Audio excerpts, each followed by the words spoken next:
What's up? I'm here making my tea, waiting for my buddy Rodolfo Macchiello so we can get this Chá Pedagógico started. And today we're going to talk about something very important, very cool, very controversial, I'd say. It shouldn't be controversial, but it is, right? And where's my buddy? I have a surprise for him, something he will not like very much. There he is, Rudy Macchiello. So let me invite him. All right.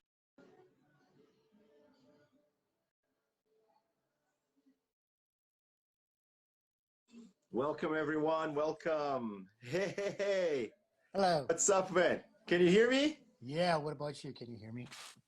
I can hear you perfectly, man. I'm making my tea right now. Got my kettle. All right. But I want to do something that I did a couple of months, like many months ago, that I know you're going to hate. Oh, you're not going to put milk. Oh, man. Yeah. that's Why, man? Dude, Why? Earl Grey. What did I do A splash to you? of milk, man. Come What on. what did I do to you, man? Dude, just to keep the tradition, right? Since we're gonna smash the tradition today, so this is like my Don't we ever to pay my respect. Here? Yeah. Don't we ever smash traditions here? I mean, that's what we do all the time. It's the whole point of this show, right? To smash traditions. That's true, man. Leave the status. That's true. All right, so that's true. Cheers, right? Since you've made cheers. This, whatever I don't call it. Yeah, it's not tea, right? But yeah, I don't know. I like it now. It was something that I didn't really have to get used to, It just tasted right, okay? So, welcome, folks. So, for those of you who are going to listen to us on Spotify, I just made some Earl Grey tea and added a splash of milk, something Rudy Macchiello loves, by the way. And I'm being totally ironic here. But we're going to talk about something, right? We're going to talk about something really important, folks. Something that has been bothering both of us for a while now. Because for some reason, people don't get it. They're just selling the idea that native speakers are better than us. We're not non-native speakers, right? And they can be better teachers, and they are role models of the language, and we should talk like them. Yeah. And that's BS, okay? I'm not going to say the word, you know what I'm referring to. But this is what we want to do today. We want to debunk this myth, right, Rudy? Yeah, exactly. And, I wouldn't say that some people think that they're better than us, but I think the right word here would be superior. Superior, because some like aggregate more value to certain teachers. Actually, I wouldn't consider certain people teachers, because many of them, especially here in Brazil, are not even teachers. They're different types of professionals who come from an English-spoken country, and they come to Brazil. They need to find a job, and since here in Brazil, if you speak the language, you're air quotes for Spotify people. So since if you speak the language, you're qualified as an English teacher. So that's what they do. But I wouldn't consider them English teachers. Actually, they are English teachers, right?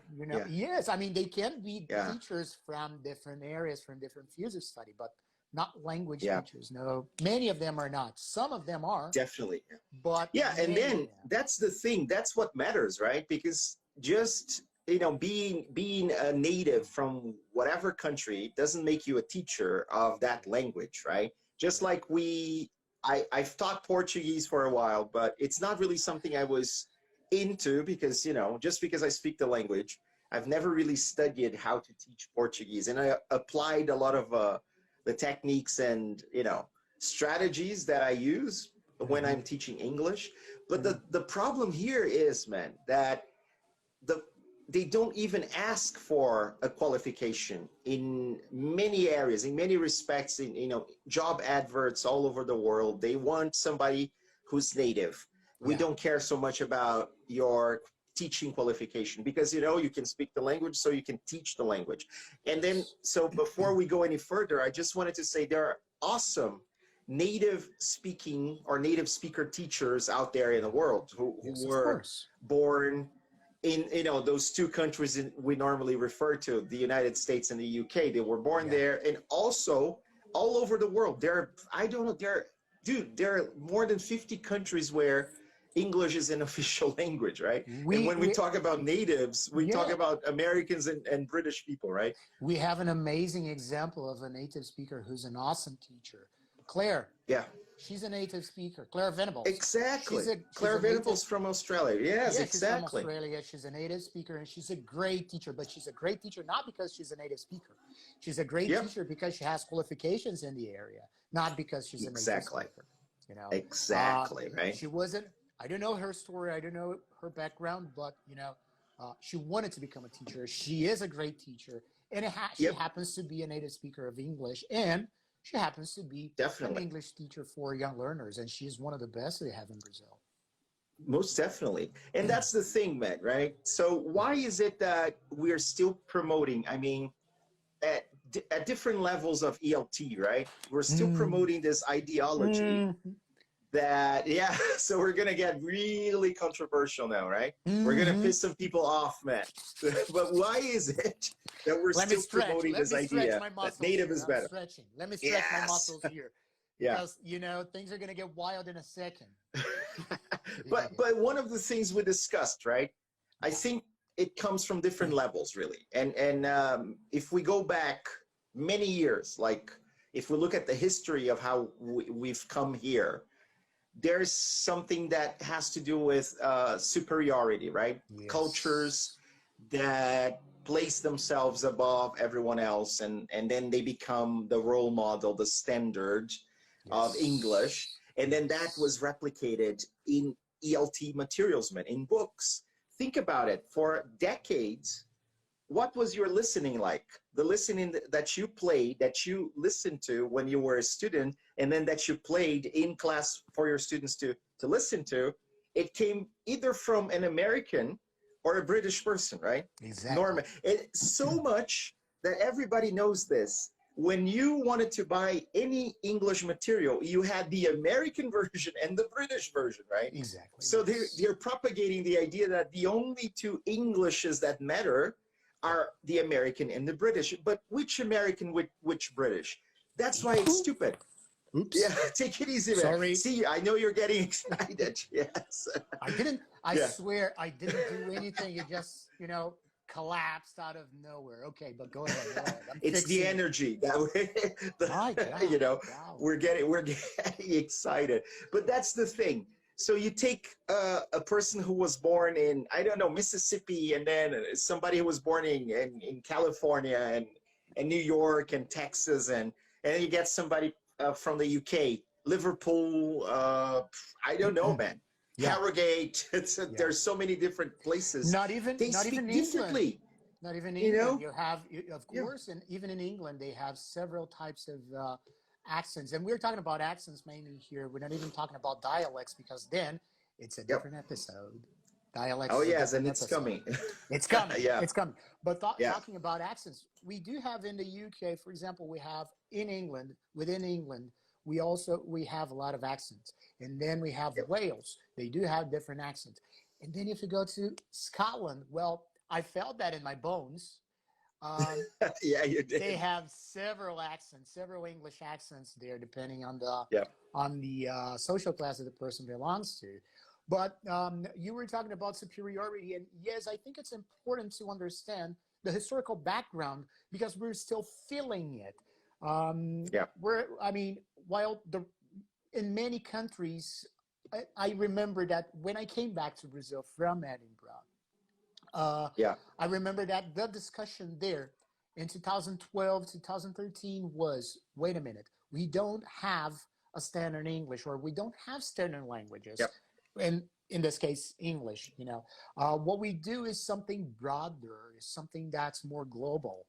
And then I came back to Brazil, and the whole conversation was standard English, bad English, good English. And I was like, wait a minute. So I think we're a bit late in this kind of conversation.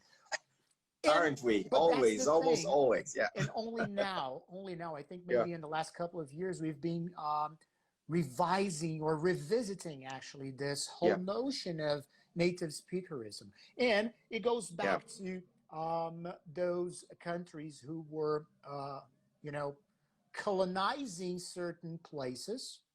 And I'm going to use, for example, the colonization of the United States. So they had slaves. And when these slaves arrived in the United States, and probably this happened in Brazil as well. So when the slaves arrived in the United States, they had to communicate somehow. And because they never had access to school, they kind of like picked up the language. Then, of course, the language that they used was not perfect based on, according based on the standard that they set, right? Yeah. According to native speakers, of course, their language was not going to be perfect, or the language was not going to match the language of native speakers. And then, because we still have this cultural heritage, especially here in Brazil, we still think, oh, this is bad English, this is good English, especially with accent. And when the whole story goes back, and I'm talking about structures, because they didn't have structures. I think I've mentioned here a couple of episodes about Crealization or Creole. The name Creole, of Creole or Crealization is because of the slavery, because those slaves didn't have the opportunity to be educated. I mean, former education, they didn't have access to that. Definitely, they spoke the language that they could pick up in order to communicate. And that was considered Creole. And what is a Creolization? Is when you basically pick up some words and syntax is not very in accordance. So that's what we basically call Creole or Creolization of the language. And we still have that, but with accent. Mainly accent, which is basically the frosting on the cake. It's not even the most important thing in language, you know? And then, so everybody has an accent, right? I have an accent, you have an accent. Dude, I have a super accent. I'm from the countryside of São Paulo. Dude, this is part of our cultural identity, right? And then people sell the idea that we can neutralize our accent, or we can come very close to the native standard because it's better, it's superior, it's what we should sound like. And I like the fact that you mentioned creolization and colonization, really, because even if you go back to the Roman Empire, if you think about it, when they spoke Latin, so you had Latin that was spoken by the peasants, the people who didn't really have access to education, and they came up with their own vocabulary, with expressions, and even grammar rules that were not exactly intended with what the royalty, emperors and nobility spoke, right? And that forever since we've become more, let's say, organized people, civilizations, has been segregating people, if you think about it, right? It has been actually putting people inside boxes because you belong to that group, you belong to that group. And that's the legacy, the cultural, the phonological legacy, if we may, right? That if you speak in a certain way, then you don't belong here. You should be, don't come here, get away, So that's the thing, right? And nowadays we're trying to horizontalize relationships all over the world. Dude, David Crystal, one of the greatest authors in ELT, he says that native speakerism is actually, it should be a myth. The myth of the native speaker. He has done so many interviews about that, and so many other authors, who does English belong to, right? It belongs to the world, right? Yes. There's so many people, different countries, right? Yeah. And as a matter of fact, I wouldn't say only English. Any language, I mean, of course, language is an identification of a person. It's part of the identification of a person. And we have to be very careful with that, the same way we're careful with our looks, for example. Yes. But that doesn't mean that the language belongs to a certain country. because a language is something that anybody can use as long as the person has knowledge to use it, or even if the person Yeah, doesn't have entire knowledge of that language, the person is entitled to use that language because the person wants definitely. to do so. So any language belongs to anyone, you know. Exactly. Yeah. Everybody can Especially use the English now, language, right? I especially mean, English now. And that's what we use to communicate with the world, right? exactly, that's exactly. And so we can have an idea um, how Yeah. rooted in our culture here, especially in Brazil, this is rooted in our culture. It We is. still think, for example, that if a person says, if I was, or if he was, that is wrong. And I learned that when I was taking my master's in Scotland. And one Yeah. of my professor, Graham Trousdale, he was talking about we were talking about social linguistics, Yep. and we were having this discussion of, okay, so does the language belong to a specific country, blah blah blah. And he said that the construction, Yep. if he were, whatever, this construction dates back to when uh, England was colonizing other places, and uh, Yeah. and then this symbolized. This is what differentiated the people, like sovereignty, to peasants, for Yeah. example. That's The what was elite different. and the poor Exactly, people, the mass, right? exactly, Yeah. Yeah. exactly. Yeah. And because of course everybody was trying to be elite at that time, and everybody's Yeah. still trying to become elite for a certain Yeah. reason, which I don't know why. People were trying to make use of this structure. And here in Yeah. Brazil, many English teachers still think that if a person says, oh, if he was my friend, no, this is incorrect. Yeah. No, this is not incorrect, especially if you open grammar books, descriptive Yeah. grammar books. They are accepting this as a construction that's part of the language, and it's Exactly. accepted, Yeah. you know. Yeah. And this construction is Dude. respecting all the rules. Yeah. And you know what? You were talking about how language is constructed. So you're talking about syntax and how we put words together to form sentences that actually have meaning. But then, so this is another level of how stupid this ideology is, right? Because so we're talking about accents, and then again, there are some accents that are more valued than other Yeah, accents, right? yeah, And we have to understand that accent is not pronunciation. not And at all. so everybody has an accent because that kind of gives us a tip or an indication of where those people were born, maybe what Yeah, kind of influence or people around them, you know, the surroundings, like if they were raised by this particular person or another person. So, and then they form their accent. But then if you think about pronunciation, it's kind of like a spectrum yeah, of possible variants that you can use to say something. So if you yes, go to most of the United States and people say ask a question, but if you go to most of the UK, they're going to say ask a exactly. question, right? And those are two variants that are totally acceptable, and we can understand both, right? Yeah, They just changed. So that's the thing, right? So well, you know what pisses me off, man, is when I watch those stupid American or even British people who came to Brazil, gringos, right? And they uh-huh. say, 10 things you shouldn't say because you don't sound like a native. And then they start selling their courses, right? So, But and then they make fun of the things we say in a particular way because that's not what they and would and say. and Dude, dude, this is a foreigner that came to Brazil. But the problem is that we do have many important language schools, big brands, actually yeah. selling that. You know, as if Oh, man. having Don't get me native started. Yeah. teachers, having native teachers would actually give an advantage to students. Not Yes. Yeah. necessarily.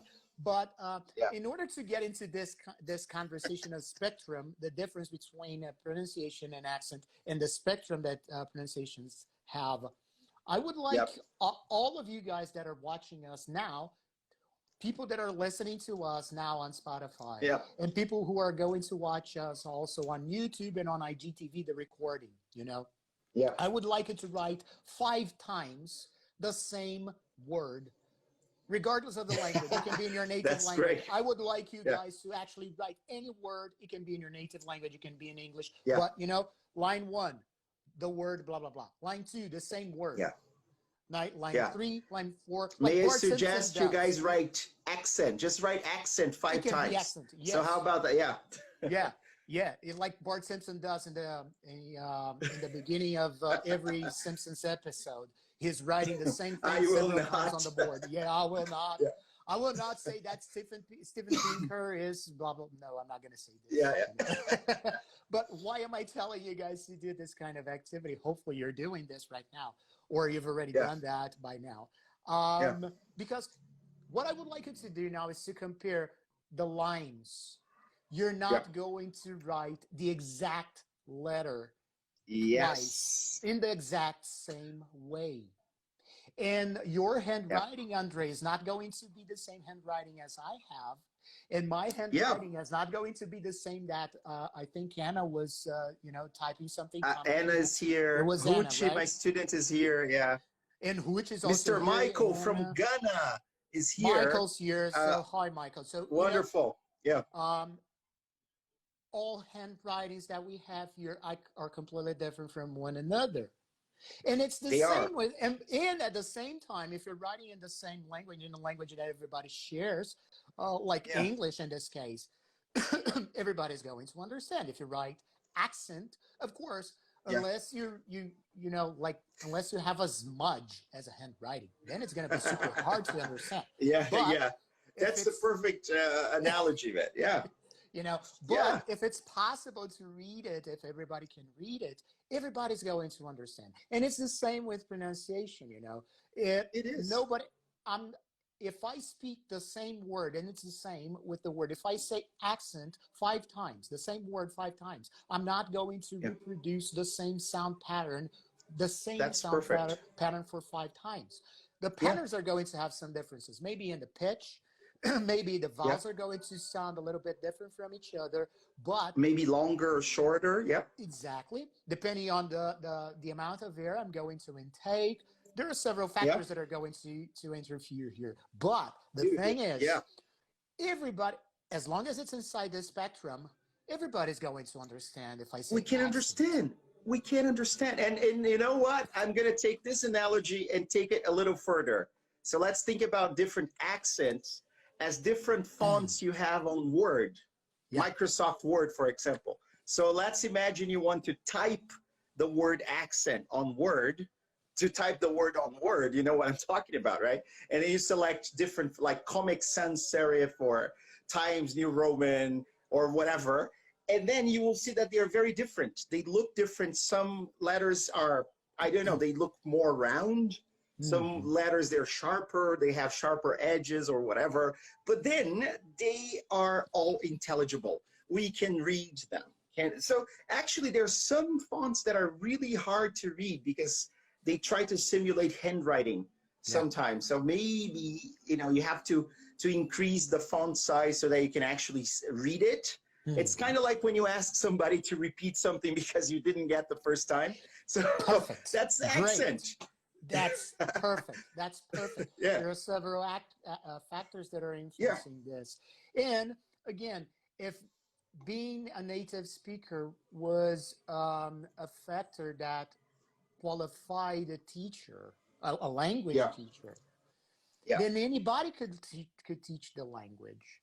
But we teachers who are not native speakers, and we're not getting into, is it possible to have a native linguistic knowledge and linguistic production? We're not going to discuss this here today, even though it is possible. Of course, it is possible. And to surpass that, maybe, right? Of course. But we teachers who are not native speakers, we have an advantage over native speaker teachers because we're teaching a language that is not ours. And because we're teaching students who are actually going through the same stage, basically the same stage as we had, as we went, we can actually find shortcuts, or we can give better tips like, hey, students, why don't you why don't you try this? I think this is going to be a very nice shortcut for you. Yeah. Or why don't you make this this kind of association? Because if you do that, there's That's a big awesome. chance Yeah. that you're going to achieve the result. This is something Yeah. that not every native speaker teacher has. A couple of weeks Yes. ago, I was giving a talk to English teachers in the University of Fukushima in Japan, and Yeah. there were there were three English university professors, and they're also English teachers, but they were Japanese. And there was me from Brazil.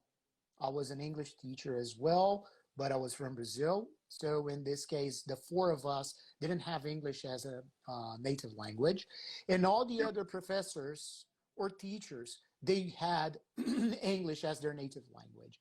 And they were all, saying this as same thing. Like here in Japan, we're having a hard time teaching English because we need to give our students some shortcuts, some tips that when we learned the language because they're native speakers, we didn't learn the shortcuts, we didn't learn these associations, and it is very hard to do that. And it's true, we Definitely. have this advantage, and why should we be paid less than a native speaker? Why shouldn't we Oh be man, that's advertised on TV? BS.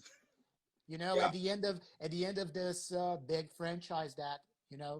who's one of the CEOs is very bald, but I'm not Yeah. going to say the name of the school, of course, but probably he's bald. You know. You know who I'm talking about when they Yeah. say all our Learn English from natives. teachers, yeah, learn from natives. All our English teachers are native speakers. Yeah. Maybe this is not going Yeah. to be a very advantageous. Yeah. Now, you know what I'd love to ask this guy, has any of your native English teachers written enough, I'm not going to say the word dissertation, for their masters in English? Because that's what we did, and we're no native, right?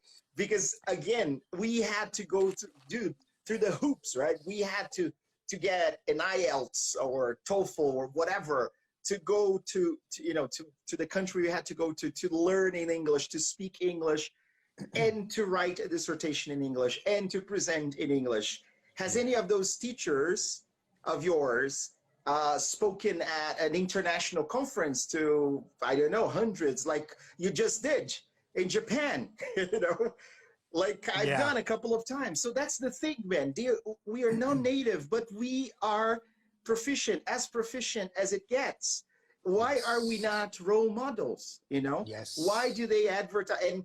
And I also, dude, it gets me angry when I see one of those guys analyzing. I'm going to analyze the level of English of a celebrity, an actor, a Brazilian actor, and I'm gonna listen and then try. Why? Get something else to do, man. Get a life. Especially because these guys who do that, they analyze the accent. They don't analyze structure. Yeah. They don't analyze constructions. Because exactly. our point as or goal as language teachers is to actually give students the autonomy to actually we need to try to make our students increase their repertoire so that they have a huge range, a range in which they can actually talk about certain topics in depth. This is really important. Definitely. Much more important than accent. I don't know, many of you guys have been through IELTS exams or Cambridge exams. I don't know if you noticed, but one of the criteria that they have is not accent nor pronunciation. It's not that. It's not that. It's not that at all. Range is important. Why is range important? Because so that we don't have constructions using words, because what normally happens is that our students learn a word and they think that, okay, so I can use this word in every context possible. And then when you actually talk to a native speaker, maybe that's not the word they use in that kind of construction or in that collocation, for example, because that's what collocation is. Kind of like a fixed sequence of words, and that's not the word that they use. For example, I think here in Brazil, we have something, order, for example. Here in Brazil, we say pão com manteiga, right? Which is bread and butter. Bread and butter, yeah. But if a person says manteiga com pão, it's going to sound weird, but that's not wrong. Yeah. It's not wrong. So that's the point. Yeah. You know, the idea is to increase the range so that our students can actually communicate well with accuracy. Yeah. When I say accuracy, I'm not talking about this accent. I'm not saying accent. Accent is identity. I'm talking about range. We are talking about range. Collocations, right? Word choice. So this is something that I just came to my mind. I remember one of those guys analyzing an actor's accent, and it was Wagner Moura. So Wagner Moura is an incredible Brazilian actor. Yeah. Who, well, he's done a bunch of movies, right? Including Narcos, right? The series, and I think Elysium. Elite Squad. You remember Elysium? Remember? Elite Squad, with Matt Damon, Elite Squad. So he's an amazing actor, right? Great actor, incredibly famous. And he went to Jimmy Fallon's Tonight Show or whatever it is called. I don't remember. And I remember when he gets there and then Jimmy Fallon says something. So how was your trip or whatever? And then I just arrived here. And then this guy who was analyzing his English said, he paused the video and he would say like, yeah, we don't say that. We say like, we just got here. I just got here. Big deal. Dude. Who gives a rat's ass for that? You know, Jimmy Fallon that's got the kind of thing but that's the thing, analyze, right? Who was on Jimmy Fallon? Was the Brazilian actor? Was it Wagner Moura or this guy? Who was on Jimmy Fallon? Who got internationally accredited? Was it Wagner Moura or not just for speaking English, but also Spanish for Narcos? Remember? And people did judge his accent, right? But he was an incredible. I think it was a great choice for the role. I mean, of course, he delivered, man. Actor. He was, He's a great so that's actor, the thing. you know. But then so one of the things that I wanted to address is why do we have accents then, right? So what is the neurological or physiological mechanism behind this whole thing? So there's very interesting research by Patricia Kuhl and collaborators showing that there might be a phonological window for us to actually be able, so it's kind of like a critical period. Like we talk about critical periods all the time. So if you're not exposed to certain sounds by the age of 10, 12 months, so think about that, your first year of life, if you're not exposed to certain sounds, you stop hearing them. You cannot really identify those sounds.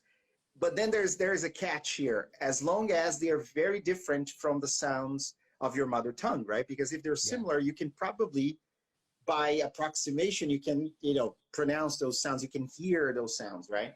So, and you talked about Fukushima, Japan. So she actually conducted this research, this experiment on Japanese kids and American kids. And then when they listen to the sounds that Japanese people have, so they have a sound that is something between R and L. That Japanese, you notice that Japanese people, they struggle to pronounce L. Yeah. With, like girlfriend. It's hard for them to say girlfriend. So they say something like garofrendo, or something like, so it's really hard for them to pronounce that. And then that's what happens. So Japanese kids and even American kids exposed to those sounds before the phonological window closes, they will be able to always hear those sounds for the rest of their lives, So they'll be, because it's there. It's part of their statistics now in their brains, because we're picking up the statistics of sounds that are produced in the language. If they are not, so if they are not exposed to those sounds, then after the phonological window closes and you bring a Japanese person to the American kids who are not exposed, they cannot really tell that it's not a sound that belongs in their language, so they cannot hear. And I felt that in my bones, man, in my master's. I remember sitting with an Asian friend, and then my professor, Dr. Shu Yao, started playing some syllables like na, na, whatever, la, la, whatever. And then she said, okay, if you hear a difference, you tell your partner. So if there's a difference, tell your partner. And I remember many times the sound was like na, na. And then I looked at my partner and said, yeah, they're the same sound. And my partner from Asia, no, they're completely different sounds. And I couldn't hear the sounds. But that's the thing, right? So that, and of course, we depend on, air, tongue, teeth, our vocal tract, to produce the sound. So if we're not used to using our vocal tract in a certain way, then it's harder to produce those sounds like that, right? Yes, because when we're using our vocal tracts, we are basically having a multitask activity. Yeah. Because we have to coordinate several types of abilities. So we have to breathe, or we have to expel air, and then we have to at the same time remember how that sound is produced, and then we also have to remember the rest of the word that we're going to say. So it's the rest of the phonological aspect and the position. And then we have to focus on the motor aspect of speaking. Okay, so where does my tongue go? Is it the tip of my tongue that's going to touch my teeth? Yes. No, is it not? So it's a multitasking activity. And then, of course, if we're not used to multitasking with that specific skill, it's going to be super hard for us. And if accent was really, really important for qualifying a person as a foreign language teacher or not, well, then maybe one of many professors that I had in Scotland wouldn't have a job. Because in Scotland... I know what you're talking about, man. Yeah. Seriously, if you've ever heard real Scottish people having a conversation, you will swear that they're speaking a completely different, maybe I don't know, Icelandic language. Klingon, because you're going to say, no, this is not English. This is a completely different language. And it's not. Yeah. Because they do have a completely different accent, but it's English. And it's their native language. And you get used to it after a while, right? And you get used to that, Yeah. And like go doing. And that's the point. You get used to that. And then once you get used to that, you incorporate that into your spectrum. Yeah. And once you have the spectrum, spectrum set, then we have fractions of seconds. We have milliseconds to actually recognize syllables. Yeah.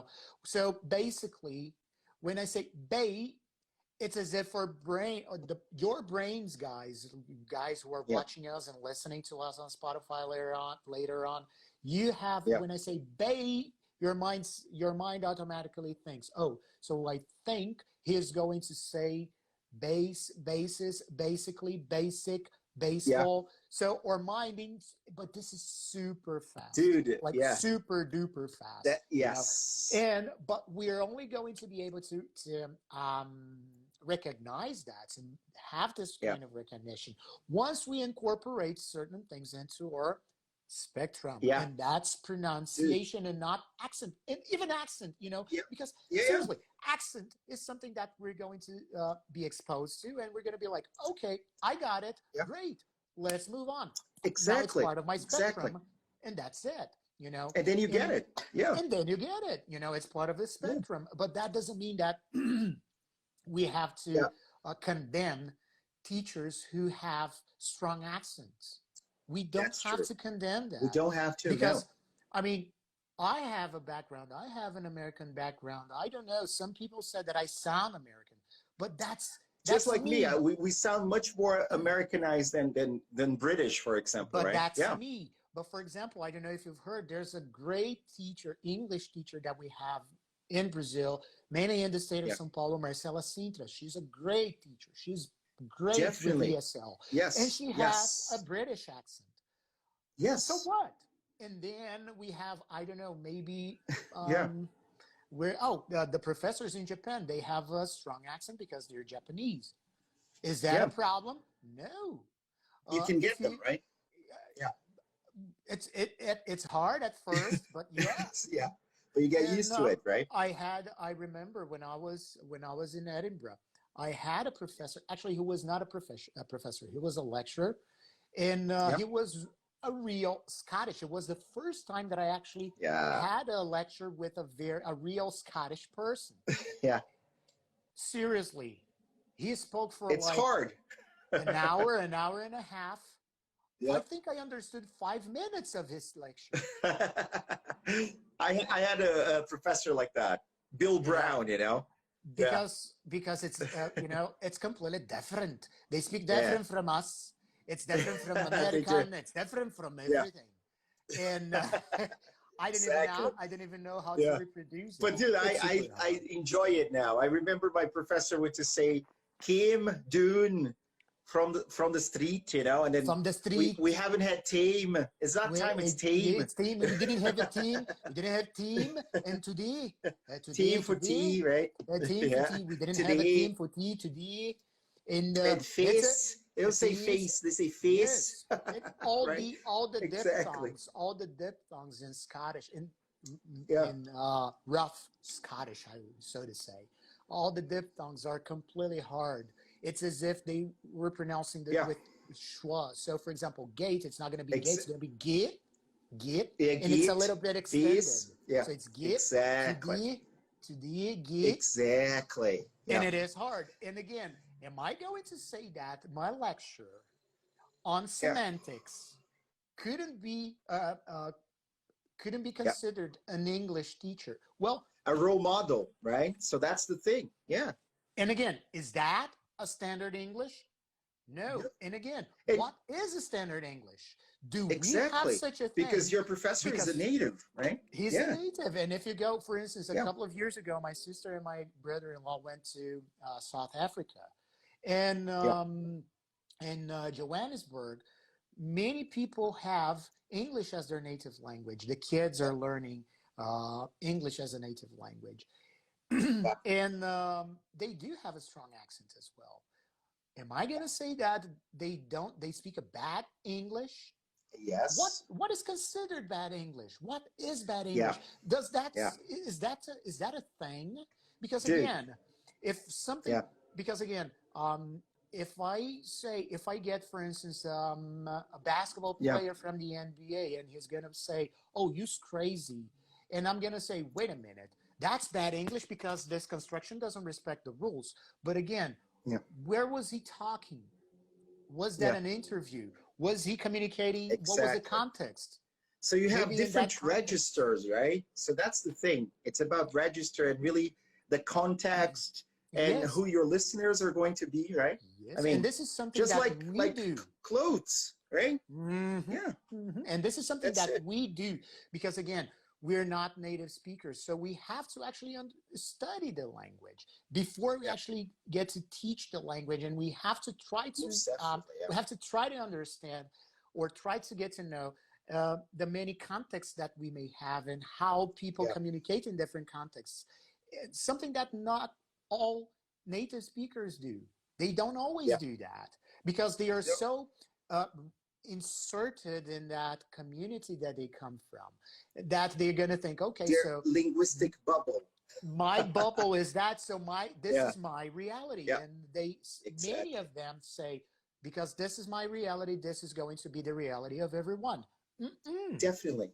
That's how they say. Dude, I actually wrote a blog post a couple of years ago after meeting an amazing guy from Poland who's based in Belgium, and his name is Marek Kiczkowiak. And he talks about English as a lingua franca and how we can teach it. And he talks against, he speaks up really against native speakerism. And it was an amazing lecture. I remember this article that you wrote.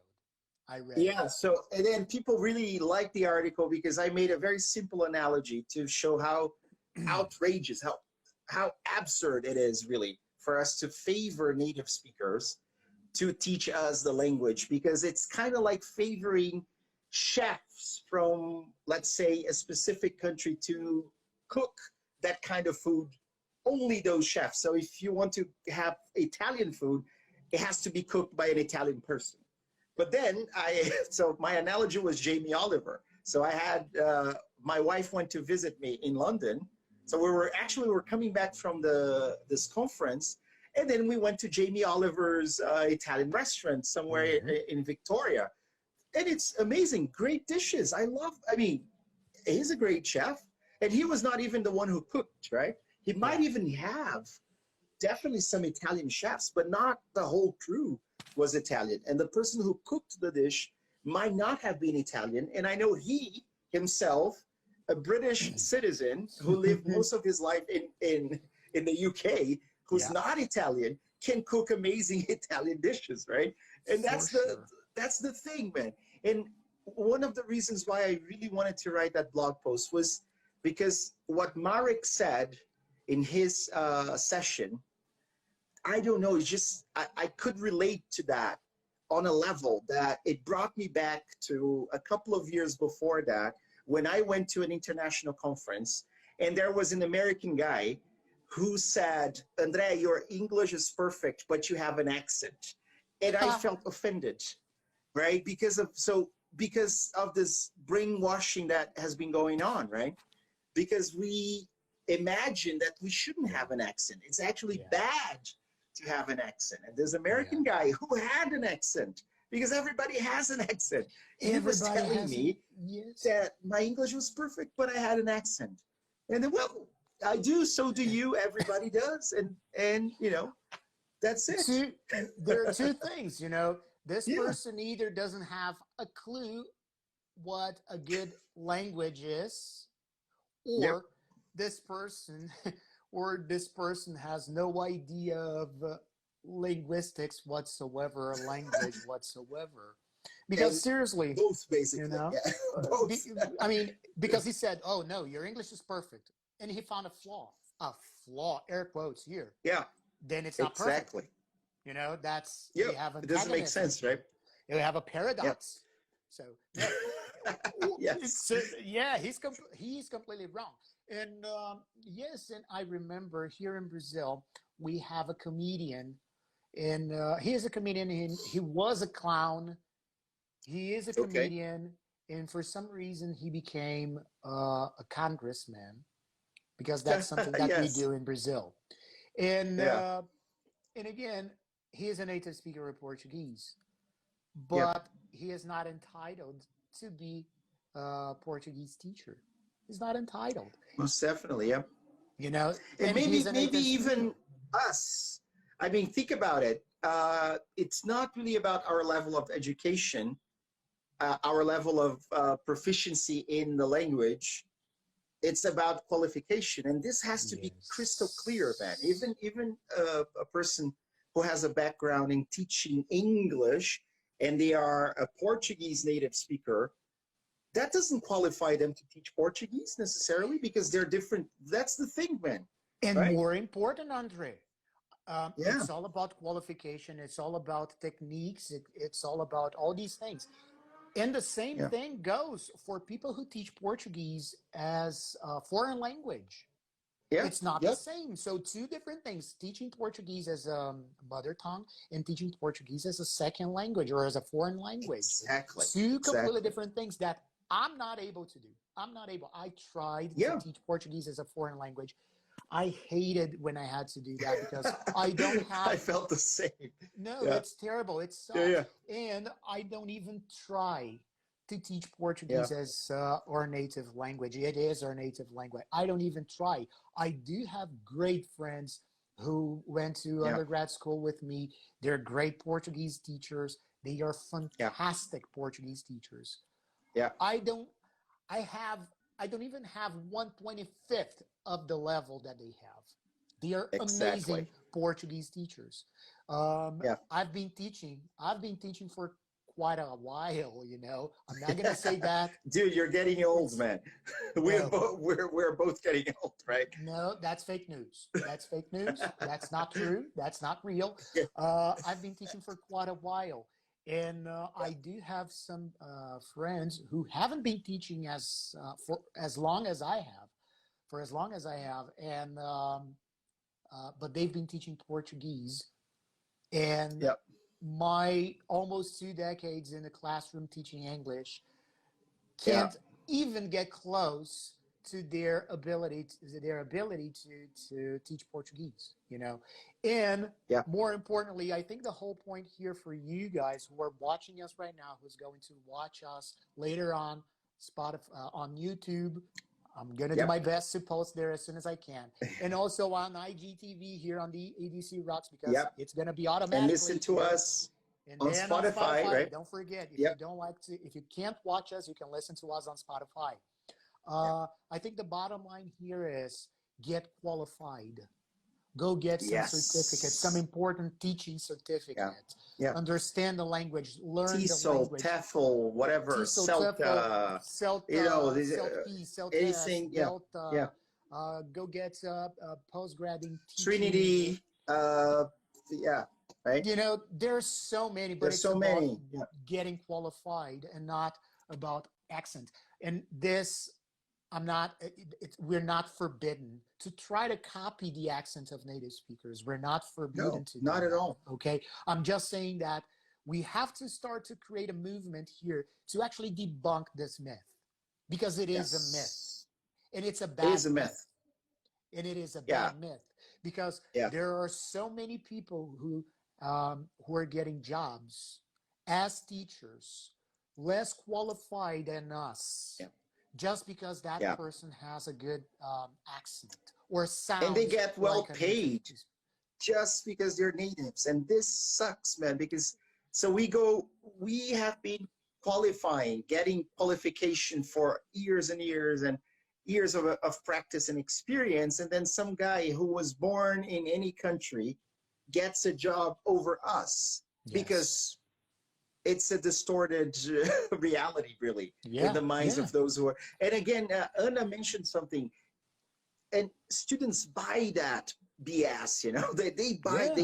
They want to study. They want to have a native speaker teacher, right? They want to have an American teacher or a British teacher, because that's what they. I don't know what goes on in their brains. I'm not trying to be judgmental here, but really. Are you just going to go to the United States or to the UK? And even if they say, yes, I'm just going to the United States, dude, you're going to talk to people from all over the world there. And you're going to talk to people from different regions of the US who have completely different accents.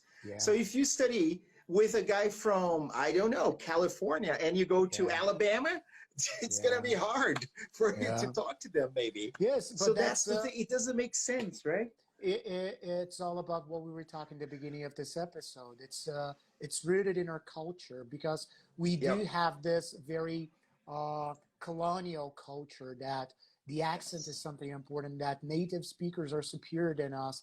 And whoa, there's a bug that landed on my forehead here. And things you cannot see on Spotify, people. Guys on Spotify are just going to imagine a bug landing on my forehead. But that's cultural, and that's why we have to debunk this whole thing. We have to change. We have to change this culture. We have to revolutionize all these things. So once again, guys, if you participate in any kind of recruitment process or selection or whatever, and you're not going to get it, and you don't get this job actually because of your accent, because people say, oh, but you have an accent. Expose this school, expose the person. Don't be afraid. We have social media. Shout out to us. Say, hey, look what happened to me. Look what happened. Look at this school. This school is being so ridiculous. Don't promote that. The native-speakerism. Don't. Seriously, say things. Get it out of yourselves. Get it out of your chest. Because we have to change that. It's all about qualifications and techniques, and not necessarily about accents. And again, not even dialects, but again, dialects is for another episode. True. So, Andre, as we were talking throughout this episode, I noticed that so many people made a lot of comments. I think we have 5 more minutes. We can go through these comments. We can go, like Anna mentioned that, that students ask for a British, which accent are we going to learn, right? But I just wanted to say before we go back to the comments, I remember a great teacher, Ila Coimbra, for example, who's based in Germany now. In Germany, isn't she in Portugal? Yeah, in Germany, somewhere in Europe, Portugal, Okay. Germany, I'm not sure. And I remember that there was like a movement that started because somebody said something, and then I'm proud of my accent, right? And Ila Coimbra is an amazing professional, Yeah. extremely well qualified. I think she's going to Yeah. be, I don't know, she was actually doing something that I forgot now, but it will come back. I think she's going to become a Delta tutor. Actually, Cool. that's so incredibly qualified. And then this came to my mind, right? So when people judge you by your accent, because it's kind of like judging people by what they're wearing, right? Yeah. Yeah. And because that's the first impression, that's what you can assess, kind of, when people say something, what they sound like. But then you have no idea how competent this person can be in teaching techniques, for example, knowing things about linguistics, like we've been talking here. So why are we still doing that, right? And then again, you can always change clothes and you can dress up if you want to, right? But that's not the point. It's what's underneath that matters, right? That sounded really bad now. It's, but anyway, it's the person that matters and how qualified they are. Yeah, you're like 500% right. I agree with you 500%. Anna said something. I noticed that a couple of messages ago, a person said something. Let me see if I can get to that. Yeah. I don't know. Anna said we have to sing. She's waiting for the song. Oh my! I don't think that's gonna be a good idea. Someday we're gonna do a Chá Pedagógico. Maybe we can do it. Not a good idea, brother. I think I don't know who he is. Who she is. I'm sorry. The photo is too small for me here. Zelani. Oh yes. I don't know Sila, if it's a he or she. I'm so sorry. Your photo's too small. It's a she. She said, I'm thinking about, no, she said, I'm thinking about my thesis. No, but she said something before about that's fluency. Oh, here, accent is fluency, right? Not really, no. Accent is not really. It's a cultural heritage. It depends on where you were born, and depends on where you were exposed to the language. What's fluency is pronunciation. Pronunciation can be related to fluency, because then but again, not necessarily as well, right? But not necessarily, because of course you do have some accuracy as well, and it depends on. And then we have to basically try to gather all the contexts that we as teachers are going to offer to our students, because in this context, maybe this kind of pronunciation, this pronunciation is not going to give you any kind of trouble, but in this, if you use this pronunciation, I don't think your audience is going to share the same phonological aspects as you. You're going to have meeting with people who don't travel that much, and this is one of the reasons here in Brazil why we're so attached to accents, because we don't move around very often. It's different from Europe. In Europe, of course, the size, in this case, size matters. So in Europe, because we have different countries, they have different countries all together. So people are constantly moving, so they're more okay with different types of accents. Definitely, still, they're okay, but not so okay. That's another kind of myth. You know what, dude? What came to my mind now? I watched an interview with Yuval Harari. Yuval Noah Harari, the guy who wrote Homo Deus and 21 Lessons for the 21st Century. It was an interview here, a talk show we have, Roda Viva, right? It's a very famous interview show. And this guy has perfect English, right? And he has an Israeli accent. He's from Israel. And he speaks perfectly. It's just great to listen to this guy, right? Yeah. And then I was thinking of so many other people I met, and I'm sure you met in Edinburgh. I met in Bristol. There were literally hundreds of people from hundreds of countries who were excellent communicators, who got the Chevening Scholarship, like me, for example. I had Kenneth from Ghana, Melissa from Jamaica. Oh man, there's so many. Laura from Paraguay and Sara from Peru. They can all hold a conference. They can be keynote speakers in any conference in the world, and they have their own accents, and that their accents are beautiful. They make them who they are. And it's wonderful to just listen to them talk, right? Yes. And Sandra, caipirinha, well, it's super hot. It would go super well having caipirinha here. And we did have once, remember, to honor my dad. So you can go back to storytelling. So we had a caipirinha on the show. It's another year. We're going to do this again. We're going to do this again when time comes. And how long do we still have? Because it's already 7. Do you have any idea? We have like 2 minutes. Yeah, actually, I think now we can go further. I think Instagram has changed some of the features. Yeah. No, but, anyway, it's but we should wrap up. But I'd like to say 2 things then. I did had a professor in Edinburgh. His name is John Joseph. He is like a guru of linguistics. And I remember when we were talking about this conversation, we were talking about this, and he said, accents are sexy. And yes, accents are sexy. It's true. Yes, accents are sexy. True. And Anna gave us a very nice idea for a future episode to talk about fluency. I saw that. So why not, huh? After the one we're doing on dialect, so maybe we can talk about fluency, yeah? Me like it. Me like it. You know? Dude, I think that's it. Say no to native speakerism. It's really BS. It doesn't work. You know, say yes to qualification, experience. And you know what? Learn from a teacher with a sexy accent or not, or just learn from a qualified teacher, right? It's stupid, really. Think about it. Native, who's native? Native from which country? Which region within the country? Why is this better than this one? So it doesn't make sense. Just, get someone who knows how to teach. Yeah. At all. Before we leave, guys, the same reminders. Don't forget that this episode is going to be here on IGTV. Okay.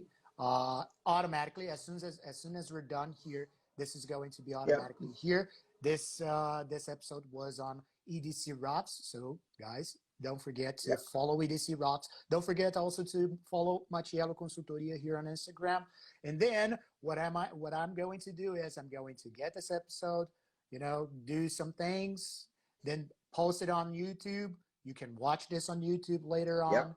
I'll try my best to post it next week. Actually, this week, because it's Sunday. It's the first day of the week, so I'll try my best to do this.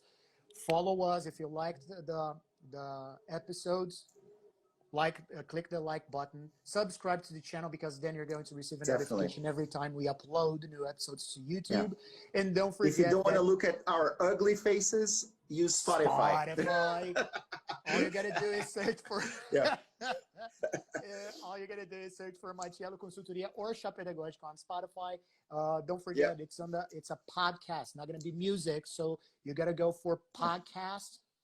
Select podcast, find Machiello Consultoria or Chá Pedagógico. You're going to see that we are going to have latest episodes and also previous ones. Okay. Yep. And Andre is always writing things. You also have a Spotify channel. Right? I do. Yeah, I started. EDC Rocks podcast. Check it out. It's actually my blog, but narrated by me. So you don't have to read or to be on screen all the time, so facing the screen of your computer. So just listen. So if you guys have to commute, or if you're taking a shower and you cannot see us on YouTube or here on Instagram, which is better, Spotify, way much better, way much pleasant, way much pleasant. Go to Spotify. You have EDC Rocks and Machiello Consultoria on Spotify. And guys, thank you so much. It was, well, I don't know about you. I always have such a great time doing these episodes for you guys. Thank you so much. It was my pleasure. Fun. Dude, thank you. See you. Thank you very much, Rudy. And thank you. Some of my students are here. They were kind of shocked when Rudy just popped in, right, in my little class last week, right, to Okay, talk so about his awesome article. Yeah. so let me Our thoughts have no official language. EFL magazine. Check it let me out. shout out. Let me shout out for your students. All right, guys. Yeah. So Andre's students from Buki. Hello. I hope you had a great time. Take a look Yeah. at previous episodes, all these places that I Yeah. just mentioned. It was a great pleasure being with you last Friday. I hope you had a great time. Thank you so much for Yeah. having me. Awesome. Thank you very much, Rudy. Have a nice night and week. We're gonna talk, right? Man, we have a We're lot gonna of talk fun to tomorrow. talk So we about. have many things to talk about. See you, dude. Thank you very much. See ya. And Take care, guys. ciao, Bye-bye. people. Ciao, ragazzi. Ciao.